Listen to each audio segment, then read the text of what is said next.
Welcome back to Synergy to Synastry. First off, we wanted to thank all of our listeners and those of you who have rated. Please continue to do that. Share with your friends, your loved ones, give us 5 stars on Spotify. It goes a long way in helping to spread the podcast to people who really need to hear it and it would best serve them. We've received several requests for live readings on the podcast. If that's something that's of interest to you, or maybe you don't want to join us live, but you would like to submit a question for us to answer, please send us an email and maybe we'll include it in a future episode. Also, if you'd like to book a reading with either or both of us, our Calendly links are in the show notes. Here comes the human design, that is. Today we're going to be talking about human design. We're going to be covering what is human design? Where did it come from? What does it even mean? Some of the basic types, the core principles to understand human design. We're going to go over some details in our specific human design charts, as well as zero in on psychic placements, because of course we're curious to learn about that a little bit more. Christine is going to be leading the discussion today on human design, so I'll turn it over to you for the most basic question. What is human design? That is a great question, Renee.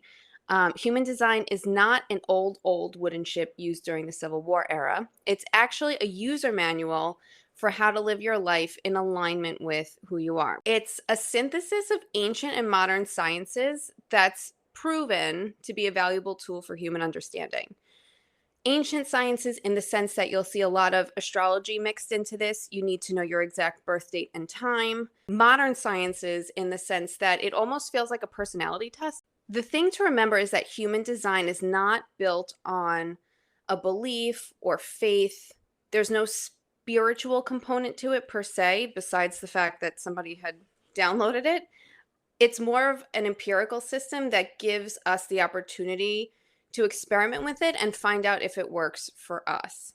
That sounds awesome. So you mentioned that human design is a newer system. When exactly was it created and who's the founder, if you will? The creator of human design, his name that he was born with is Alan Robert Krakauer. He eventually took on the name Ra Uru Hu. While living in Ibiza as a teacher in January of 1987, so that's only 36 years ago, he had a mystical experience followed by an encounter with what he called a voice. And he ended up spending, I think it was like 8 days or nights, downloading all the messages he got from this voice. So in 1989, after his encounter with the voice, he wrote the Rave I Ching, or I Ching, which translates to the Book of Changes. And that's the foundation through which human design is based on. So how exactly does somebody use human design and apply it to their life? I think the best way that we can use it is to understand ourselves, how we operate, and human design can also be used to help us make more aligned decisions. So, for example, the more you learn about human design, the more you understand when a decision feels right to you and when a decision doesn't feel right to you. When you're saying feel into a decision, that very much strikes me as how psychics and intuitives view their intuition. Are you saying that for human design, it is outlining where you feel it, how you feel it, and when you feel it? The decision-making tools that I found and learned through human design are very similar to how you and I get neutral before we read or feel into a decision. Even though we're saying, does it feel like X? You know what it feels like to be satisfied. It's not some mystical, magical feeling. So you can use that as a very easy compass as to whether or not you're moving in a direction that's aligned with who you are. Now that we've heard a little bit about the origin of human design, Christine, can you go over the fundamentals? So I'll walk us through the 5 different human design types in this episode. For our profiles, I'm going to get into a little more detail. Everything I know about human design, I learned from Erin Claire Jones's course. I loved it so much, and I still go back and listen to different parts over and over. She has a link to get your free chart so you can take a look and see what your type is. And she also provides a little more context so you can look into other parts of your human design chart that I'm not going to get into here. So, like I said, there are 5 different types. We're going to start off with the generators and the manifesting generators. We're going to lump them together because they're a little similar and they're a little bit different. Generators and manifesting generators make up about 68% of the population, so they're a majority of the population. Some famous generators are Oprah, Beyonce, Lady Gaga, Albert Einstein. So, if you are a generator, you are in great company. Generators are the natural doers of our society and creative powerhouses. Their gift in this life is being able to bring ideas and inspiration to life. What I love about generators and manifesting generators is that they have the ability to go, go, go when they are lit up by the work they do, when they're enjoying what they do. They also have the ability to lift others up and energize them through their excited energy. I'm thinking about one friend I have who I feel like she sleeps 40 minutes a night, but she is so excited about the work that she's doing in her career, with her family, with her friends, that she has the energy to keep going, really. So that's something that I think generators should keep in mind. Next up, we're talking about manifesting generators, which is what Renee is. So Renee, keep those ears perked up. Some famous manifesting generators are Rihanna, Lizzo, Brene Brown, Martin Luther King Jr., Mother Teresa. So, like generators, they're also creative powerhouses and doers, but the difference is that they're multi-passionate. They tend to cook up a lot of things. Their gift in this life is being able to bring ideas to life quickly and efficiently, which, working with Renee, I can 100% attest to. They quickly catch on to where an idea is going and then find the best and fastest way to make that happen. And it's helpful for them to have somebody to kind of take care of the step-by-step process so they can lean into their flow and do what they do best. The lesson for generators in this life is to do work that you're excited about, because that's what's going to bring you more energy. It's going to allow you to attract more opportunities and like-minded people. Generators are meant to do work that feels like a yes in their gut. They're here to learn that cultivating strong boundaries and saying yes to doing only what feels like a strong yes is what they're meant to do, rather than people pleasing. Think about a time when you used your energy in a way where you felt satisfied. That's typically a sign that you are using your energy in a way that's aligned with your human design. And then if you think back to a time where you used your energy in a way that left you feeling frustrated, likely something was off. Learning to say no, that really made me laugh because I've talked with lots of mentors in my career about that, setting up boundaries, because I want to produce, I want to generate, I want to make things happen. But sometimes you have to dial it back because you're actually depleting yourself, and that's not good for anybody. And you're a projector, right? Yes, I am a projector. I am proud to be a projector. We make up 22% of the population. Some famous projectors are Princess Di, Nelson Mandela, Barack Obama, JFK, Picasso. So I'm very excited to be in that camp. I feel like we're being sorted into our Hogwarts houses right now. The rest of the types are not doers in the way that generators and manifesting generators are. And because most of the world is made up of generators and manifesting generators, our system as a society really works well for them and can sometimes feel like a little much for the rest of us. And I can certainly attest to that. Projectors are natural guides, leaders, learners. We love to study new things. We're innately sensitive to the people around us, and we can really see who a person is. Our gift is helping others identify their gifts in this world. So if you're a projector and sometimes you meet someone and the vibes are just off, it could just be that their energy is not ready to meet your energy. I just have a quick question based on what Yeah. you just said. I don't know if I'm remembering incorrectly. As you said, you'll go over what reflectors are. So it's not a one-to-one, but it's taking something, making it full screen. Yeah. I feel like we're almost like, hey, I don't think you knew this about yourself, but you're pretty fucking awesome. And then the person hears it and they're like, oh, I'm really awesome. And then they feel like they can go out and do what they are awesome at because they were seen. Our energy naturally ebbs and flows. And as projectors, we need to honor that and remember that rest and play are productive for us. When we're in flow, we can do more in 4 hours than most people do in a day. But when we ebb, we need to stop and rest. Our gifts are in our perspective and not in our capacity to produce something. I also live by the mantra that time is on my side. So if something feels rushed, it's not for me, it's not in alignment. And that's Mm, an easy way for me to say yes, no. But for projectors in general, think of a time where you used your energy in a way that felt successful. That's a sign that you're in alignment with your human design. And then think about a time when you used your energy and you felt bitter. I almost like to use the word resentment in this case. And I would notice that a lot when I was working in corporate culture. Oh, I'm done at this current job that I'm at because I'm feeling that bitterness. great. And then what about manifestors? Manifestors. So manifestors make up 9% of the population. So some famous manifestors are Maya Angelou, Gloria Steinem, Adele, Frida Kahlo.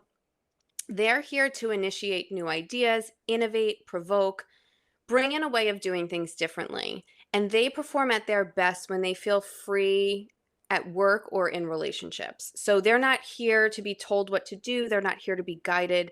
They create their best work when they're encouraged to create in their own way. And manifestors also have bursts of energy where they get work done. So they could have a burst of energy for a couple of hours or a couple of weeks. They're great at initiating things, but should feel comfortable leaning on support to delegate once their project has started. So once they start something, feel free to lean on your support systems to delegate to a team.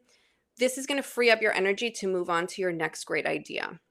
And the biggest lesson for manifestors is that you are not for everyone. Accepting this allows the right people to move into your circle and those who aren't meant for you to fall away. For manifestors, I want you to think of a time where you used your energy in a way and you felt peace. That's a sign that you're living in alignment with your human design. And if you think of a time where you used your energy in a way that left you feeling angry, that's a sign that you're using your energy in a way that's not in alignment.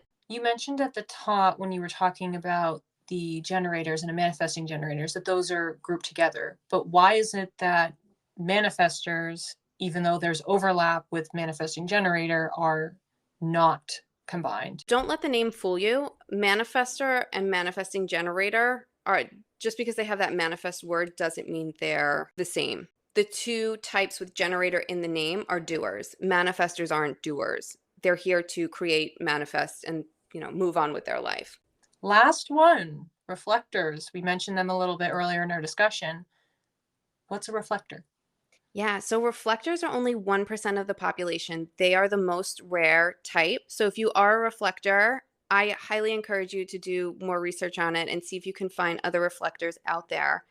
For famous reflectors, the only one that I could find was Sandra Bullock. So if you know of any others, please reach out to us. Reflectors are here to transform their world or the world around them. They tend to have these incredible insights and are here to be our advisors and facilitators. They have a very sharp sense of what's not working in the groups that they're in the world that they're in the community around them. And they tend to have a lot of ideas on how things can be improved. They are also very sensitive to other people's energy and the energy of those around them, which helps them pick up on most things others miss. They tend to pick up on like the little things. When you look at a reflector human design chart, all of their centers are empty. For the listeners who don't know what a human design chart looks like, you basically see a person and then there are all these shapes, and those shapes are known as centers. And when they're not colored in, that means they're empty. They can be, I want to say, imprinted on, and it almost sounds like I want to use a Twilight quote there, but I'm not doing it. They can more easily, because there's nothing colored in there, there's nothing, no idea set in there, they're more open to other ideas coming in, which is what makes them such good advisors and facilitators. Their biggest lesson is to not take on other people's energy. It's because they're so susceptible to doing so. For reflectors, I want you to think of a time when you used your energy in a way where you felt surprise, and not surprised in like a shock way, surprised in like, oh, thank you so much. You just got me my favorite cake. I wasn't expecting that. That's generally a sign that you are in alignment with your human design. And if you think back to a time where you used your energy and you felt disappointed, that's usually a sign that you're out of alignment.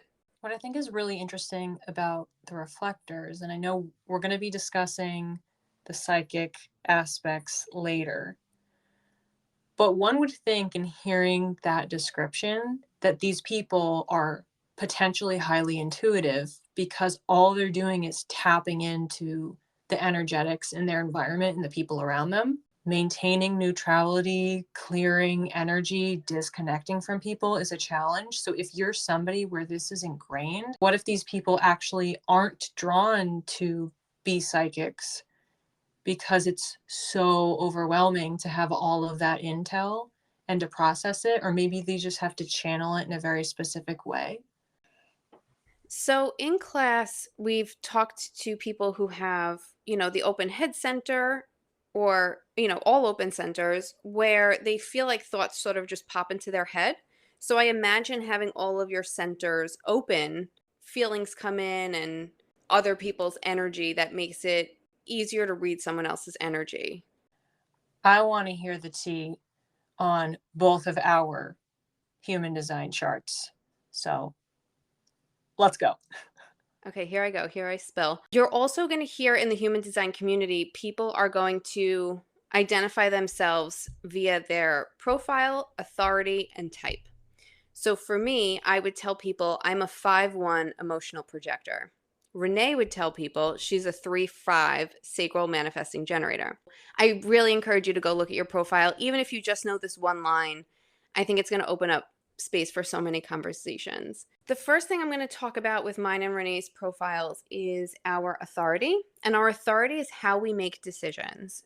I'm an emotional authority, and a little bit more than half of the population has an emotional authority. And we actually need to take our time feeling into decisions and remembering that time is our friend. We may get an initial gut reaction in the moment, but it's best for us to sort of sleep on that and see if that reaction changes over time. So you can't do that with every decision you're going to make, but for big decisions, definitely do that. For small ones, like should I get the pizza or the salad, it's pretty safe to go with what feels good in the moment. For you, Renee, as a sacral, that's 33% of the population, and you guys are meant to make decisions in the moment. If it feels like a full-bodied yes, go for it. Anything less than that is a no or a no for now. And I always think of Oprah, who is a generator, remember, and I can attest from working with you that you are very quick in making decisions where I need a couple of days. So I'm curious, judging by your laugh, I'm curious if you feel that that resonates with you. Yeah, what's interesting is, of course, there's situations where I feel I need to sleep on something. I have all this information that comes in. I am stewing in my brain, just processing things, and I need to just let it do that, do something else, physically go to sleep and disconnect it a little bit. And then I can come back and I can have that quick knowing. But I also have other situations where, yeah, maybe somebody asked me a question. I forget the example you use. You want a pizza or a salad or whatever it is. Sometimes I can just say, oh, I want this, or I know I should do that. But you can also have that gut feeling, which is what sacral is representing. It's a gut feeling. You know, it's not clouded by judgment, clouded by anything that's floating around in your head. This doesn't feel right, or this does feel right. I feel open. I feel a sense of expansion, like in my body, not in my head, in my core. I'm so glad you expanded on that because I feel like it helps for other people who have the same authority or the same type to hear how it feels for someone else because it helps them identify it in their own bodies. And I'm curious, Renee, in the situations where you get a lot of energy and you feel like you have to sleep on it, is that similar to you getting all of your information and it's not a full-bodied yes? I think so. It's hard because I don't have an exact example. So I'd be curious if to be in that situation again to try to be more cognizant of when it's happening. It's more that I've learned that about myself. I know what that sensation feels like. For anybody that does coding or uses computer programs that, it takes forever for something to upload or download. It's like that. It's like my body is running a program in the background and I have to do other things. And then once it's like, bing, okay, it's done. Then I look at it and then I can make the quick judgment. Interesting. And one more fact that I've learned is, or I've noticed, especially with generators, so I wonder if this is for manifesting generators too, but they tend to like yes, no questions, or they can't make their decision until they hear what that exact idea is. And I wonder if that's also part of your processing. Why I'm laughing is that I have been in many situations where somebody asks me a yes, no question and I respond with a question. Oh, wow. That's a very projector thing. Yeah, like I'm like, well, do you mean like this or like that? Because that's going to inform whether I answer yes or no. I want to make sure I can answer it quote unquote accurately, even if it's just an opinion question. I don't do it all the time, but I know I've done that because then I'll get pushback of just say yes or no. I'm like, but I need to know this so then I can answer. No, it's very interesting. I love it. The next part of our profiles I wanted to touch on were our profiles. You'll see this as numbers. I have a 5-1 profile and Renee has a 3-5. The first number is what you're conscious of. The second number is what you're unconscious of. I am a 5-1, which covers 14% of the population. And when we say yes to the right opportunities and feel grounded in what we know, we have the potential to impact the lives of many. And for Renee as a 3-5, they may find that their journey is interesting to the people around them and that people want to know what they're learning as they learn it. I highlighted these two specific points because I think it's very interesting that you and I are, again, doing this podcast. The goal was to talk about things that we're learning and things that interest us. This podcast is going to go out to so many people and gives me the ability to impact so many lives and gives you the ability to teach so many things, especially the things that you're learning. So tell me what you think about that. What I think about that is you were reading it and my jaw dropped. Even just yours, they say yes to the right opportunities. I'm the one who brought the question to you and you said yes. So Mm-hmm. even there, just in talking about the podcast and what I had said in our first conversation, not knowing this had any connection to this 3-5 profile, that I was feeling called and I was getting instructed to, advised to share lessons with other people. I told you I was excited for this episode. And I like the fact that both of ours, which I'm guessing is what the 5 component represents, both of them are relating to impacting other people. There's something about distribution. Yep, you hit the nail on the head. For the 5 line, I have that as a conscious part of my profile, so I know that I'm good at this. You have it as an unconscious part, so people see it in you. We tend to be natural leaders, and we're here to impact a large number of people with our ideas and solutions. We see things differently. So, in sharing that, we can help others also see things differently and maybe find something that they needed but they didn't know existed before. Wow. Very, very early on in my career, it was within my first 6 months. My manager at the time had sat me down and asked me the question, where do you see yourself in a few years? And I didn't even know why I said it, but I said, I want to be a manager like you. And I walked out of the room and I was like, why did I say that? But then I knew it was true.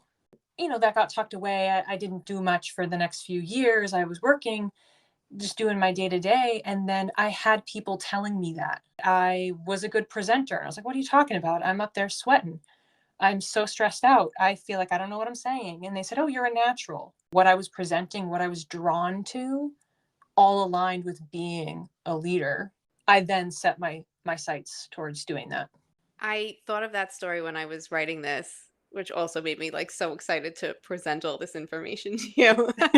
Sometimes we see things in other people and we're like, how come they don't see this within themselves? And maybe that's not part of their design. Maybe somebody needs to wake it up within them, like somebody had done for you. And then the last thing that I want to touch on that we have the same and is very relevant to today is our definition. Our definition is how we best process information and work with others. And you and I both have a collaborative definition. So that covers 46% of the population. So almost half of us out there. We tend to be more open to connections with others. And for us, life is all about connecting with the right people. When we're feeling stuck and we are indecisive at work or whatever the decision may be, being around others helps us get unstuck. That could be having a conversation with someone. That could even be just going to a coffee shop and working from there. Last night, I texted Renee and I was like, I'm not going to be able to record tomorrow. I can't get my thoughts out. I think we're doomed. Doomed. So dramatic. We are doomed. The podcast is over because I couldn't get my thoughts out. And then Renee leaves a message for me on our shared Google Doc that's like, hey, I think you're putting too much information in here. This is what I would suggest. And that was the perfect example of what a collaborative definition is, because as soon as she said that, it unlocked something within me. And I kid you not, in 2 hours, I had this whole episode written. I started doing this log related to the recent and technically ongoing North Node Chiron conjunction, and logging any situations related to that area of my chart, which happens to be career, public roles. And whenever I feel a sense of discomfort, what's the discomfort I feel? Naming the discomfort, looking at or writing an affirmation for myself to counter it, and then looking to say, well, how did I resolve it? So far, I have 3 entries in the log. And you know what I did every single time? I had a conversation with somebody. Shut up. I'm not kidding you. Every single time it was, oh, well, I talked to this person about it and then I felt better. And it just completely sorted it and it resolved the feeling of discomfort. That's amazing. And this is what I mean about human design. I mean, even listening to the way it came about, right? Some guy got these downloads, and now this is supposed to be a system that we should be using to run our life. But if you think of it like an experiment, which is how I've thought about it to kind of put my skeptical mind at ease, you're just noticing these little synchronicities with what is human design. And it's like, okay, maybe there is something to it. I think it's particularly interesting, and we've talked about this with astrology and other aspects too, but the fact that we have these complementary I know. elements where it's you get a 5, you get a 5, you get a 5, but we're getting it intentionally in opposite sides. What would have been more hilarious is if I was a 1-5 or you were a 5-3. If it was exact, that would have been insane. But it's creating a commonality, it's creating a common thread. I wanted to overlay our charts to see what gates we had, because sometimes you might have the top and I might have the bottom. And when those come together, we have the full channel. Next up, we're going to be talking about what everybody's been waiting for. Where in your human design does it suggest that you might be psychic? Christine, take it away.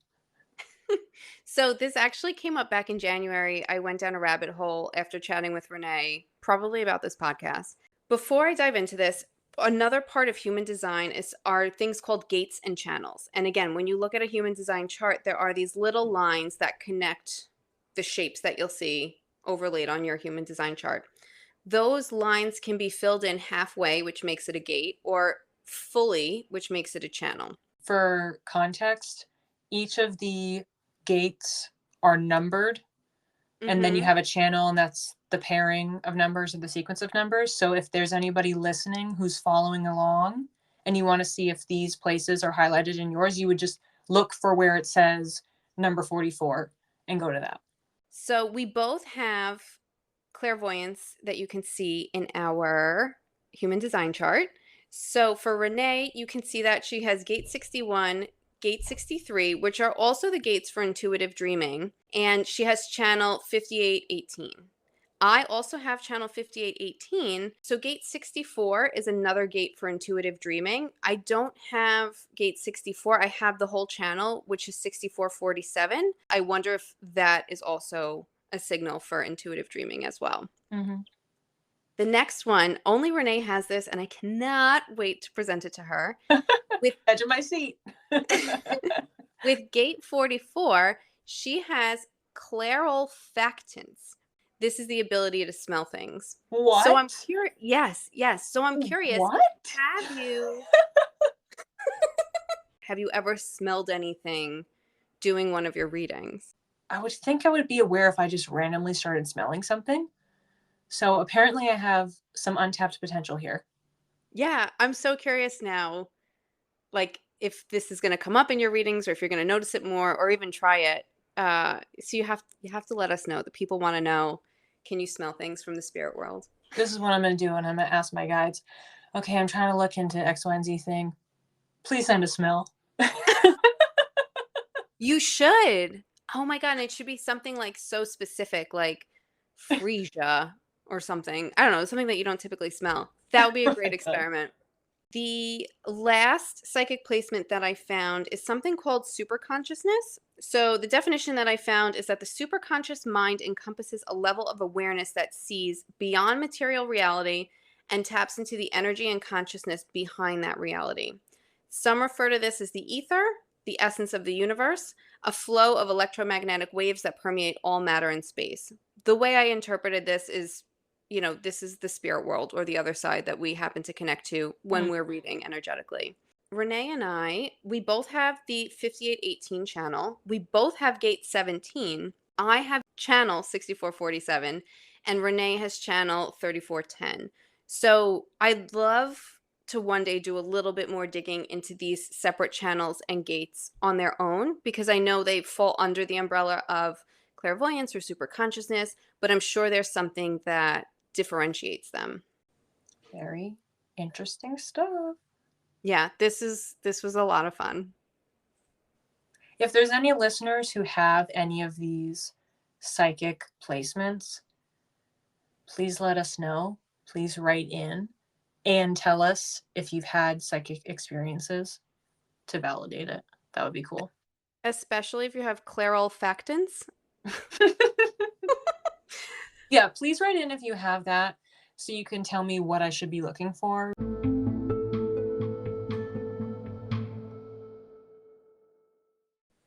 All right, what have we learned this week? I have a doozy. I've been listening to an audiobook. It's called I Didn't Know I Needed This by Eli Rallo.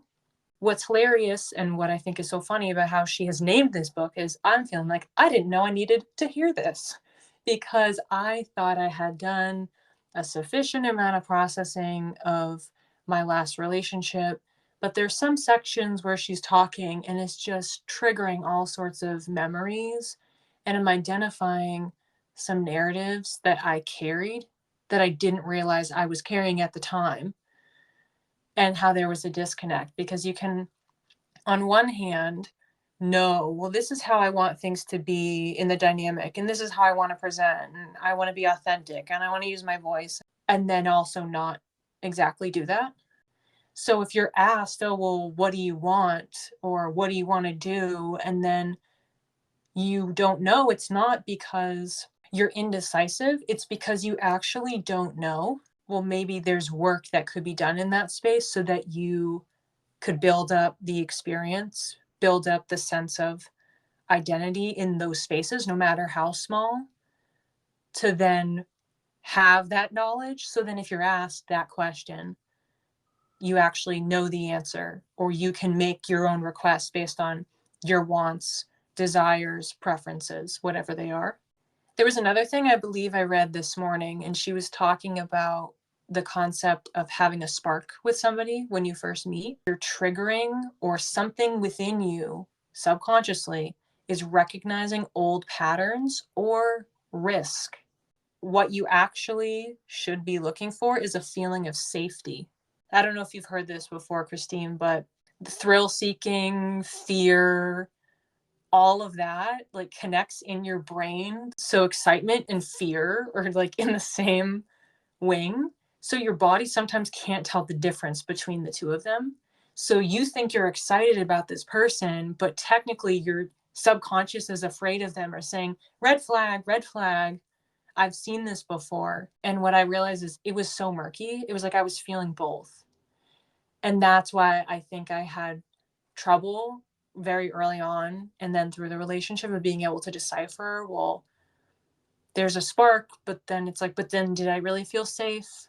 That's why it was such a challenging relationship for me. I love it for you. It makes me so happy. And I think it's a good example for everyone else out there. Breakups suck. I'm going through one myself. But the beautiful thing about them is that they allot us the time to learn more about ourselves so we can be better for our next relationship. And just kudos to you for sharing that, because I feel like that was so vulnerable. Well, what I learned today is not that inspiring. We'll see if people think it's inspiring. They might just think it's sad or poignant. Hopefully it feels poignant. It's not going to be for everybody. No, so I was at a St. Patrick's Day brunch this weekend. And I was just talking with a bunch of people who had been to Iceland, and some of them have just gotten back from Iceland.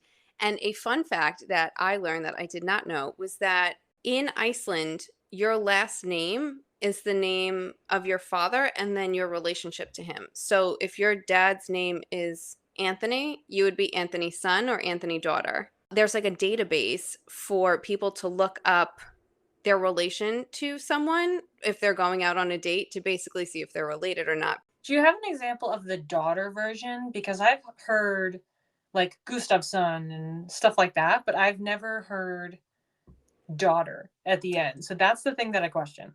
Yeah, so I don't have an example of that. And my friends were saying anyone from Iceland who is now in America, our tradition is to take your husband's last name. So it kind of got filtered out. I don't have proof of this. This could be a farce. If it's wrong, it's my friends, it's not me. What I've learned this week might be a lie. Right.